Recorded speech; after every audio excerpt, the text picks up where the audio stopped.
Wala nga ba talagang alam si Bulacan Governor Daniel Fernando sa mga higanteng flood control project sa kanyang lalawigan? Batay sa DPWH documents na nakuha ng Bilyonaryo News Channel, kasama ang kanyang opisina sa mga inimbitahan para maging saksi sa bidding process. Ang detalye sa exclusive agenda report ni Joash Malimban.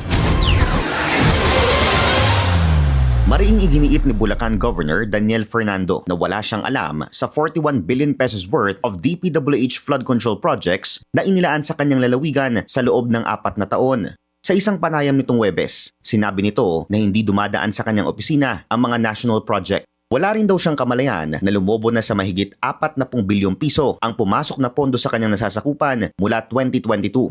Sa halip, nakafocus anya siya sa mga lokal na proyekto tulad ng mga kalsada at mga multipurpose buildings. Pero tila taliwas ito sa DPWH document na nakuha ng Bilyonaryo News Channel.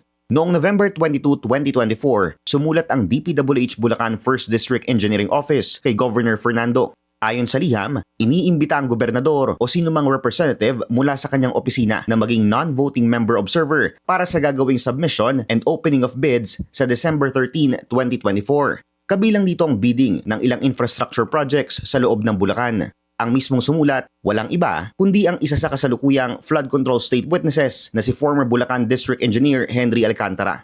May tatak din ito ng opisina ni Governor Fernando bilang tanda na natanggap niya ang liham. Base sa procurement livestream ng Bulacan 1st DEO, 11 proyekto ang binuksan for bidding noong araw na ito. Lahat ay flood control projects na halos magkakapareho ng presyo. 9 na proyektong kung hindi 92.6 million pesos ay 92.8 million pesos each at 2 proyekto na mahigit 69 million pesos each. Karamihan din sa mga proyektong ito na sungkit na mga kontraktor na implicated ngayon sa flood control scandal investigation, ang Top-Notch Catalyst Builders, Wawaw Builders at Sims Construction Trading. Ayon yan sa Post-Contract Award Disclosure Summary Report ng DPWH. Sa ulat na ito, si former Assistant District Engineer Bryce Hernandez ang nakapirma bilang Bids and Awards Committee Chairman.